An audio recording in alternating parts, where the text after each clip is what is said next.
Good evening students. तो आज हम लोग स्टार्ट करते हैं अपना बहुत ही प्यारा सा सेशन मॉडर्न फिजिक्स का। और प्रीवियस क्लास में हमने आपको एक लॉन्ग वन शॉट सेशन दिया था मॉडर्न फिजिक्स का, फोटो इलेक्ट्रिक इफेक्ट का कंप्लीट प्रोसेस, कंप्लीट फिनोमिना, कैसे कैसे प्रोसेस होते हैं, क्या हमने फैक्ट्स पढ़ा था, सारे पॉइंट्स को हमने कोरिलेट किया था। आज के क्लास में डायरेक्टली हम प्रीवियस ईयर क्वेश्चन का डायरेक्टली डिस्कशन करने वाले हैं। मैंने बताया भी था सारी चीज़ें कि सारे टॉपिक्स को कोरिलेट करने के बाद हम बात करेंगे कि किसी डेफिनेशन को कैसे लिखते हैं या जो टॉपिक्स पढ़ाया है उस पर क्वेश्चंस कैसे आए हैं।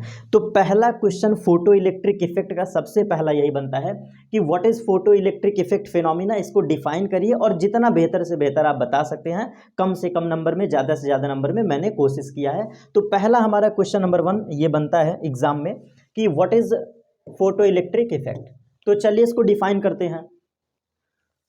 द फिनोमिना ऑफ इमिशन, याद करो, बिल्कुल बेसिक कॉन्सेप्ट लिखवाए ही हैं। The phenomena of emission of electrons from metal surface when electromagnetic radiations of sufficiently high frequency are incident on it. हमने बोला था कि जब हमारी रेडिएशन एनर्जी किसी मेटल पर इंसिडेंट होती है, किसी मेटल पर रेडिएशन एनर्जी इंसिडेंट हुई और इलेक्ट्रॉन्स का निकलना ही क्या है, फोटो इलेक्ट्रिक इफेक्ट। बस उसी को हमने डिफाइन किया है। और बशर्ते कंडीशन क्या होनी चाहिए कि आने वाली एनर्जी इतनी हाई होनी चाहिए, मतलब इतना तो सफिशिएंट होना ही चाहिए कि वो मिनिमम एक इलेक्ट्रॉन निकाल सके। मतलब आने वाली लाइट की इतनी तो फ्रीक्वेंसी रहे, इतनी तो एनर्जी रहे कि वो एक इलेक्ट्रॉन तो इमिट कर सके। इसीलिए यहाँ पर ये फैक्ट आपको पूरा लिखना होगा। The phenomena of emission of electrons from metal surface when electromagnetic radiations of sufficiently high frequency are incident on it. This is called photoelectric effect. बिल्कुल प्यारा सा कॉन्सेप्ट, ये clear.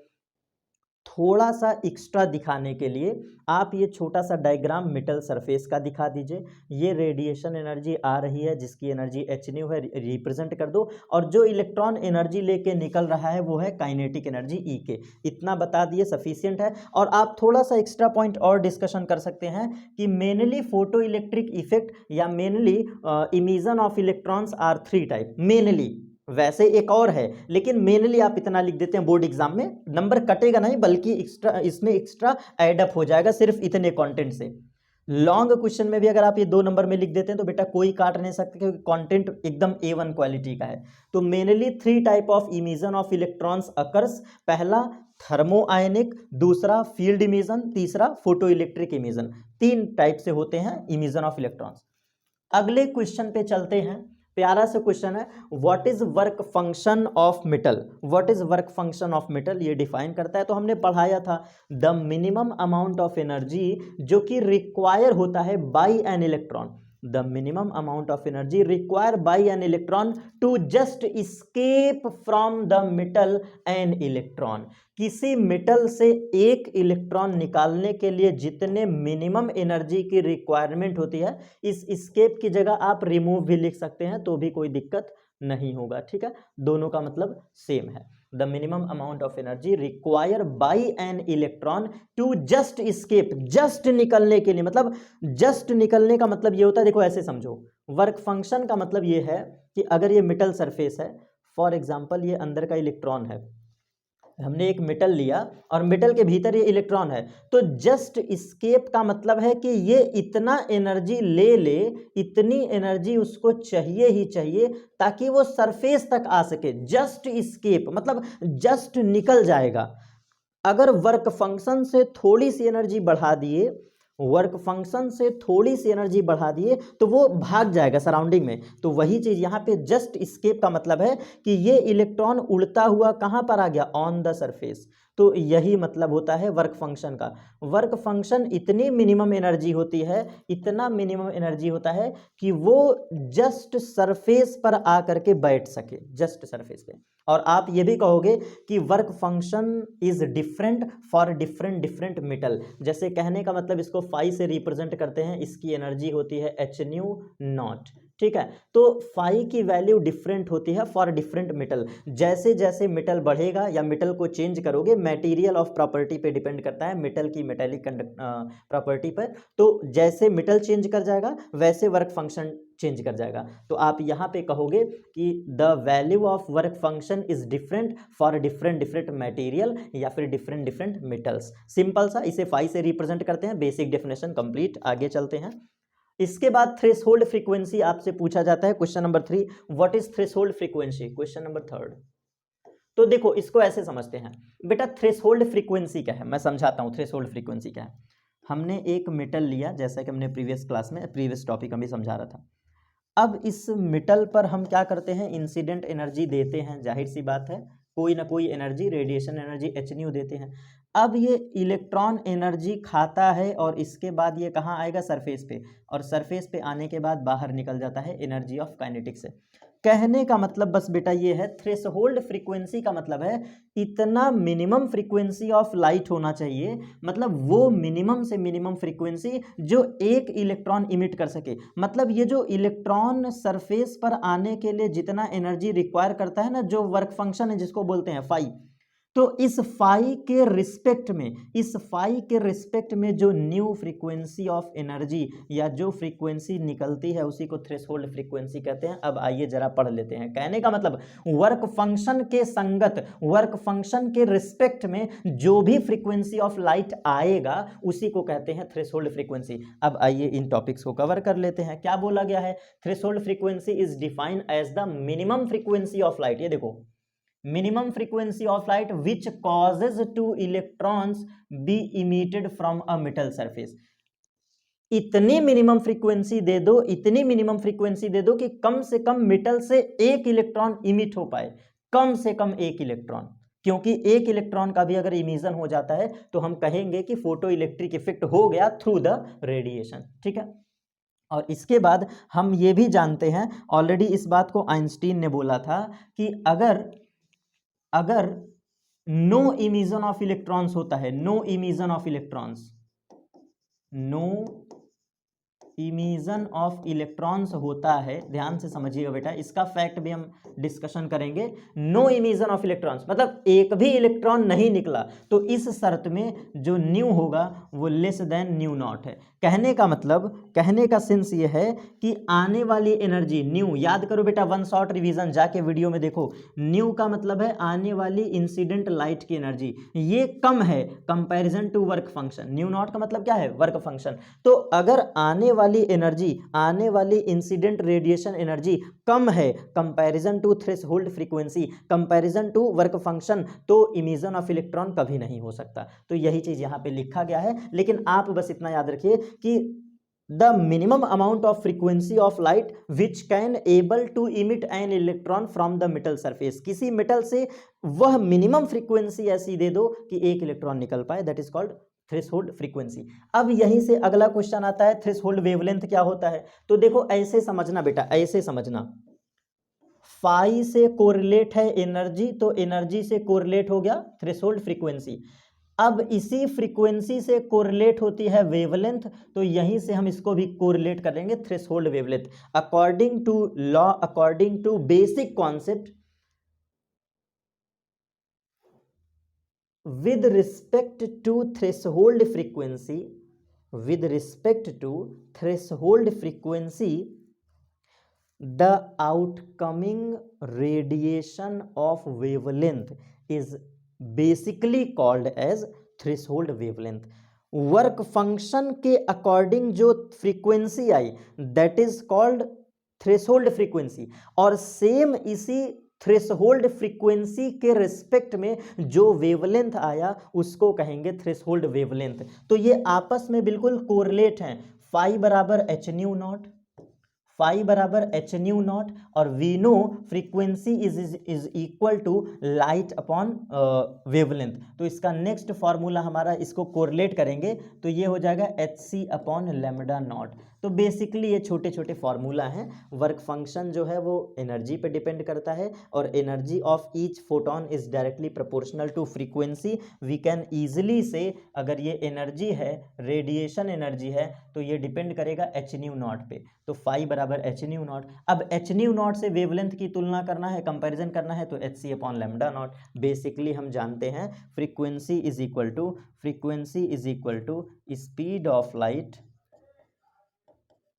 Frequency is equal to speed of light and divide by wavelength. ये होता है formula. ये formula भी आपके एग्जाम के लिए इंपॉर्टेंट है, तो याद रखिएगा, frequency of light is equal to speed of light divide by wavelength. वहीं से हमने कोरिलेट कर दिया। अब इसको पढ़ते हैं। The wavelength of incident radiation, ये देखिए, the wavelength of incident radiation which is able to bring out मतलब निकालना, the wavelength of incident radiation which is able to bring out an electron from the metal surface is known as threshold wavelength। कहने का सबका वही sense है बेटा, work function से frequency, frequency से wavelength, it means this specific type of frequency is known as threshold frequency and this specific type of wavelength is known as threshold wavelength. बस इसका नाम अलग किया गया है, तभी तो वर्क फंक्शन और थ्रेशोल्ड और ये सारे एक तरह से मैंने कोरिलेट कर दिया। अब चलते हैं अगले क्वेश्चन पे। बहुत ही प्यारा क्वेश्चन है, what is a photon. What is a photon आता है मिनिमम से मिनिमम 2 से 3 मार्क में, अगर ये पूछ लिया जाए तो आप इसको बहुत इजीली डिफाइन कर सकते हैं। आइए हम आपके साथ डिफाइन करते हैं। याद करिए बेटा, क्या मैंने नहीं पढ़ाया है कि फोटोन का मतलब क्या है, this is a bundle of energy, this is small packet of energy. तो यहाँ पे इस चीज को प्लैंक ने डिफाइन किया था, तो आप बेसिकली अच्छे से बताओ। According to Planck, the emission और एब्जॉर्प्शन, इमिशन और absorption of energy by any body या any surface in the form of small packets and bundles of energy. कोई सरफेस या कोई बॉडी, ध्यान से सुनिएगा, कोई सरफेस या कोई बॉडी जो एनर्जी को या तो एब्जॉर्ब करे या तो इमिट करे। जैसे कोई भी बॉडी ले लो, एग्जाम्पल के तौर पे मैं आपको समझा दूं। जैसे ये मेरे हाथ में रिमोट है, थोड़ी देर के लिए बस समझाने के लिए, ब्लैक कलर का है तो थोड़ा सा ज़्यादा फील आ जाएगा समझाने में। ये ब्लैक कलर का रिमोट है, ठीक। प्लैंक साहब ने कहा कि अगर ये ऑब्जेक्ट या तो एनर्जी को एब्जॉर्ब करे और या तो इमिशन करे, मतलब इमिट करे, एनर्जी को क्या करे, या तो इमिट करे या तो एब्जॉर्ब करे, 2 कंडीशन है। तो ये जो एनर्जी एब्जॉर्ब करता है या इमिट करता है, ये हमेशा बंडल के फॉर्म में होता है। ऐसे नहीं है कि कंटिन्यूअसली छोड़ देगा, ऐसा नहीं है कि सारी एनर्जी एक बार में झोंक देगा, नहीं। बंडल के फॉर्म में एनर्जी खाता है और बंडल के फॉर्म में एनर्जी छोड़ता है। इसी एनर्जेटिक बंडल को, इसी ग्रुप ऑफ एनर्जेटिक बंडल को, ग्रुप ऑफ स्मॉल पैकेट को कहते हैं फोटोन की एनर्जी। और इतना डिफाइन करेंगे तो बेसिक डेफिनेशन सफिशिएंट है। इसके कुछ मोस्ट इंपॉर्टेंट सैलाइंट फीचर्स आपको बता दें। व्हाट इज अ फोटोन अगर आएगा तो सिर्फ इतने से लिख के मजा नहीं आएगा, फील नहीं आएगा। कुछ पॉइंट्स मैंने इंक्लूड किया, आप इसको सुन भर लो, केवल सुनने मात्र से पूरे कॉन्सेप्ट क्लियर हो जाएंगे। और ऑलरेडी इसको अगेन मैं पढ़ाऊंगा फिर से एक बार, प्लैंक क्वांटम थ्योरी में ये फिर से डिस्कशन होगा, और according to Einstein equation of photo electric effect वहां भी ये हल्का हल्का डिस्कशन होगा। तो ये सारी चीजें फिर से रिवाइज होने वाली हैं, याद करिएगा। इस बेसिक डेफिनेशन को कवर करके आगे चलते हैं। इसके कुछ मोस्ट इंपॉर्टेंट सैलाइंट फीचर्स हैं, किसके, फोटोन के, आइए पढ़ते हैं। It behaves as a particle. जो फोटोन होता है बेटा, इसका नेचर होता है पार्टिकल नेचर, हमेशा के लिए याद रखिएगा, क्योंकि कहा भी जाता है पूरे मॉडर्न फिजिक्स की जो स्टडी है ना, study of photo electric effect phenomena, study of Compton effect, this is described by the nature particle of light, by the particle nature of light. मतलब जो लाइट का नेचर है इसको पार्टिकल मान करके प्रूफ किया गया है 2 फिनोमिना को, एक है हमारा फोटो इलेक्ट्रिक इफेक्ट और एक है हमारा कॉम्पटन इफेक्ट। तो फोटोन जो होता है ना, वो पार्टिकल नेचर को बिहेव करता है, आप बेसिकली बता दो। फिर प्लैंक साहब ने ही बोला था कि energy of each photon is h new, मतलब जो एनर्जी होती है ये इंटीग्रल मल्टीपल होता है एच न्यू का। कहने का मतलब या तो एच न्यू होगा, या तो 2 एच न्यू होगा, या तो 3 एच न्यू होगा, या तो 4 एच न्यू होगा, डॉट डॉट डॉट ऐसे करते करते ये एन एच न्यू के फॉर्म में होगा। मतलब टुकड़ों के फॉर्म में ये एनर्जी नहीं हो सकता। जैसे हम लोग पढ़े थे ना कूलम्ब्स लॉ में चार्ज का, वो क्वांटाइजेशन ऑफ चार्ज, तो क्वांटाइजेशन ऑफ चार्ज भी क्या कहता है, plus minus any, basic fundamental के पार्ट में एनी। तो उसी तरह यहाँ पे किसी भी फोटोन की जो एनर्जी होगी वो एच न्यू का मल्टीपल होगा। ध्यान से समझना, एच न्यू का परफेक्ट मल्टीपल होगा, मतलब 1 2 3 4 5 6 7 8 9 10 इन दिस फॉर्म, ठीक है। तो energy of each photon is h nu, दो पॉइंट क्लियर हो गए। It behave as a particle, दूसरा energy of each photon is h nu, ठीक है। और एच न्यू को हम लोग लिख सकते हैं एच सी अपॉन लेमडा, और फोटॉन के वेवलेंथ को लिखेंगे lambda is equal to h by p. वही डी ब्रॉगली वेवलेंथ, कभी ना कभी सुने होंगे केमिस्ट्री में ना, डी ब्रॉगली वेवलेंथ आने वाला है, वो भी नेक्स्ट लेक्चर में। तीसरा इसका इंपॉर्टेंट सलाइंट नेचर है, photons are electrically neutral, photon के ऊपर कोई चार्ज नहीं होता, it is also a neutral particle, neutral. Photons के ऊपर कोई चार्ज नहीं होता, ना पॉजिटिव ना निगेटिव, बन सकता है क्वेश्चन, इसलिए याद रखिएगा, ये मोस्ट इंपॉर्टेंट कंटेंट दे रहा हूं। फोटॉन की एक और प्रॉपर्टी होती है, एनर्जी और मोमेंटम दोनों कंजर्व रहता है। किसी भी फोटॉन में energy and momentum both are conserved. ये सारे सलाइंट फीचर ऐसे ही छाप देना, एकदम ऐसे ही कॉपी पेस्ट छाप देना, तभी तो कंटेंट इतना तगड़ा लेकर आया हूं। सबसे लास्ट नेचर जो कि हमने पढ़ाया है हर्ट्ज लिनार्ड मिलिकन एक्सपेरिमेंट पे, याद करो हमने बोला था कि इंटेंसिटी जैसे जैसे इंक्रीज करता है, निकलने वाले नंबर ऑफ इलेक्ट्रॉन्स बढ़ते हैं, और निकलने वाले इलेक्ट्रॉन्स को ही फोटॉन कहा जाता है। तो वहां से ये फैक्ट मैंने कवर कर लिया कि if intensity of light continuously changes on incident metallic plate, if intensity of light continuously changes, then the number of emitted photons are increases, but that photons energy remains constant। तो ये भी बात याद रखिएगा, intensity के change होने से number of photons बढ़ेगा, नंबर ऑफ इमिटेड इलेक्ट्रॉन्स बढ़ेगा, लेकिन निकलने वाले इलेक्ट्रॉन की एनर्जी रिमेन्स कांस्टेंट। तो इसीलिए मैंने देखो लिखा है बट एनर्जी रिमेन्स कांस्टेंट। कुछ बच्चों के दिमाग में गलत कॉन्सेप्ट आ जाता है, तो ये तीसरी बार मैं पढ़ा रहा हूं और क्वेश्चंस के साथ ये चौथी बार हो गया। तो इस पूरे फीचर्स को, मोस्ट इंपॉर्टेंट फीचर्स को रिकॉल रखिएगा, और पूरे जो भी मैंने चैप्टर को पढ़ाया था याद करिए, हर्ट्ज लिनार्ड मिलिकन एक्सपेरिमेंट, उन सारे फैक्ट्स को कोरिलेट करने के लिए आपसे क्वेश्चन पूछा जाता है, define the law of photo electric effect. सबसे last question, define the law of photo electric effect. बस 2 मिनट के अंदर इसको भी कवर करेंगे, क्योंकि ऑलरेडी इस पॉइंट को मैंने कवर किया है, सिर्फ एक पॉइंट छूटा है, वो देखिए ये 5th नंबर का पॉइंट हमसे गलती से स्किप हुआ, लेकिन आइंस्टीन इक्वेशन में ये अगेन आता। छूटा मैं बिल्कुल नहीं कहूंगा, क्योंकि आइंस्टीन इक्वेशन को जब मैं डिफाइन करता हूं तो ये पॉइंट अधूरा है विदाउट आइंस्टीन इक्वेशन, तो इसलिए ये भी पॉइंट छूटा नहीं, वहां पे इंक्लूड हो जाता, बट मैंने सोचा कि इस पॉइंट को कवर कर लिया जाए। So let's start our last question. और आज हमने 5 क्वेश्चन बेटा पढ़े हैं, आज हमने 5 क्वेश्चन पढ़ा है। सबसे पहले हमने फोटो इलेक्ट्रिक इफेक्ट को पढ़ा, ये कंटेंट ध्यान से सुनना, ये वाला फोटो इलेक्ट्रिक इफेक्ट का कंटेंट, एक नंबर ये स्लाइड, दूसरा वर्क फंक्शन का ये स्लाइड, 2 स्लाइड मैं दिखा चुका हूं। इन 2 स्लाइड को आप चाहो तो इस स्लाइड में ऐड करके आप दिखा सकते थे, किसमें, इस क्वेश्चन में। इस क्वेश्चन में थोड़ा बेहतर रिप्रेजेंटेशन बता रहा हूं, मेरे पास ऑलरेडी जवाब क्लियर है, right down the law of photo electric effect. तो आप सबसे पहले 2 लाइन में बता दो, बस 2 लाइन में, कि क्या है फोटो इलेक्ट्रिक इफेक्ट और क्या होता है वर्क फंक्शन, डिफाइन कर दो। अब उसके बाद इस कंटेंट को ऐड करना। आइए रीड करते हैं एक बार आपके साथ, और फिर ये हमारा टॉपिक कंप्लीटली फिनिश हो जाएगा। फिर फाइनली हमारा टॉपिक फिनिश हो जाएगा। इसको थोड़ा सा इंक्रीज कर ले ताकि हमें अंडरलाइन करने में दिक्कत भी ना हो, और आपको चीजें मैं बेहतर से बेहतर कोरिलेट कर पाऊं। आइए let's start. Photo electric effect का लॉ क्या कहता है? तो लॉ यही कहता है,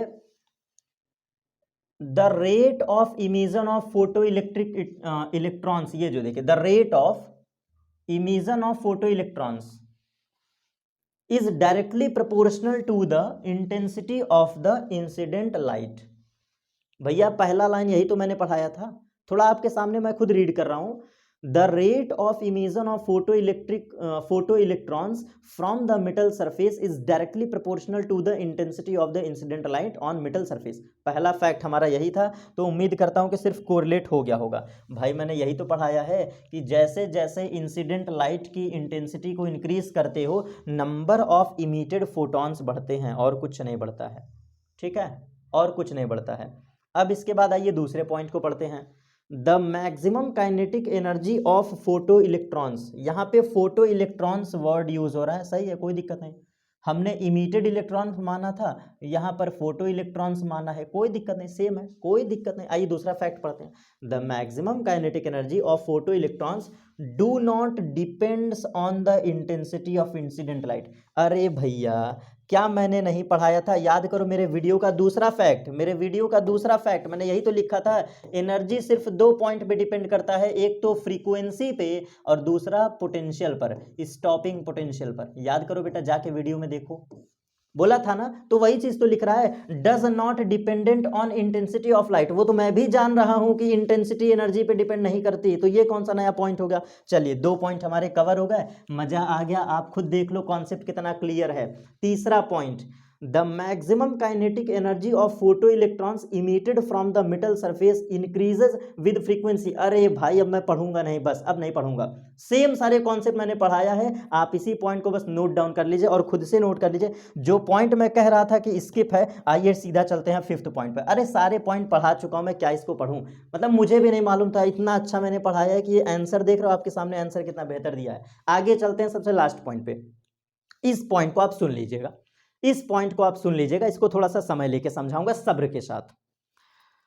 देखो होता क्या है बेटा, जब प्लैंक साहब अपना कॉन्सेप्ट दिए थे, प्लैंक क्वांटम थ्योरी, जो कि मॉडर्न फिजिक्स का सबसे तगड़ा बेस बनता है, तो प्लैंक साहब ने यही बोला था कि जो फोटोन की एनर्जी होती है ना, ध्यान से सुनिएगा, जो फोटोन की एनर्जी होती है, जो incident radiation energy h nu है, h nu incident energy h nu, ये इतनी हाईली एनर्जेटिक होता है कि इस एनर्जी को इलेक्ट्रॉन के द्वारा एब्जॉर्ब करने में टाइम नहीं लगता।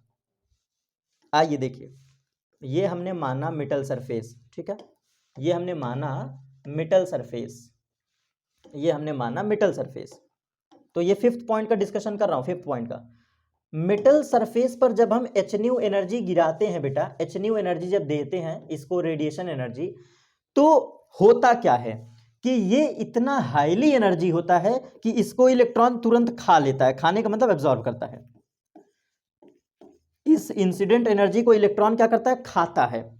और खाने के बाद, इस फोटोन एनर्जी को खाने के बाद जब इलेक्ट्रॉन बाहर निकलता है ना, जब ये इलेक्ट्रॉन बाहर आते हैं, तो यही चीज इन्होंने कहा है कि no time lag between the emission of electron from the metal surface.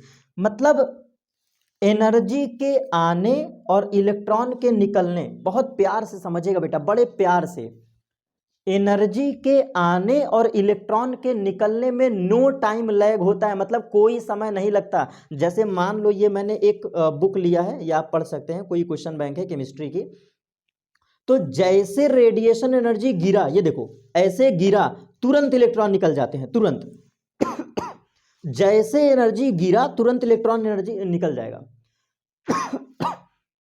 तो इसी चीज को इन्होंने बोला था। एक्चुअल में ये बातें आइंस्टीन इक्वेशन में बोला गया है, लेकिन ऐड कर दिया है यहाँ पे, कोई दिक्कत नहीं है। ये रियल में कॉन्सेप्ट आइंस्टीन इक्वेशन का है। आइंस्टीन साहब ने ये बात बताया था कि इलेक्ट्रॉन के निकलने और आने वाली एनर्जी में नो टाइम लैग होता है, एक भी समय नहीं लगता। जैसे यहां से एनर्जी गिरा तुरंत इलेक्ट्रॉन निकल जाते हैं। No time lag between the incident energy and emitted electrons, no time lag.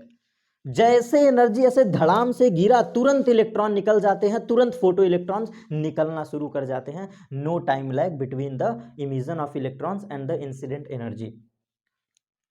तो ये भी पॉइंट हमारा डायरेक्टली कंप्लीट। बस यही चीज आप यहाँ पे लिखा है, there is no time lag in the emission of electrons from the metal surface, that is the light of proper frequency is made to the incident on the metal surface, photo electrons immediately comes out the surface without any time lag. वही बात 2 बार बोल रहा है, कोई मतलब नहीं है।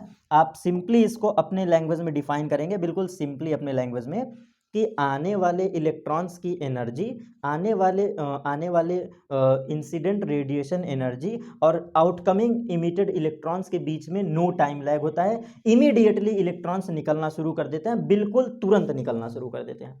तो ये छोटा सा बेसिक लॉ आपका क्वेश्चन कवर। और ये क्वेश्चन आपको कैसे लिखना है तो मैंने बिल्कुल बता ही दिया है। आप खास तौर पे याद रखिएगा, ये क्वेश्चन आता है तो write down the laws of photo electric effect. तो सबसे पहले आप थोड़ा सा डिफाइन कर दीजिएगा what is photo electric effect, photo electric effect. इसके बाद आप type of photo electric effect बता ही दिए ना, 3 टाइप से, और तब आप डिफाइन करेंगे वर्क फंक्शन। जरूर लिख दीजिएगा वर्क फंक्शन, और हमारा वन शॉट वीडियो में एक मैंने प्यारा सा इक्वेशन भी बनाया था ना, याद करो बेटा, एक प्यारा सा इक्वेशन, तो इस डायग्राम में ऐड कर देना। मैं इसको शॉर्टली दिखा दे रहा हूँ। ये ऐसे एनर्जी आती है, ठीक है, ये है एच न्यू।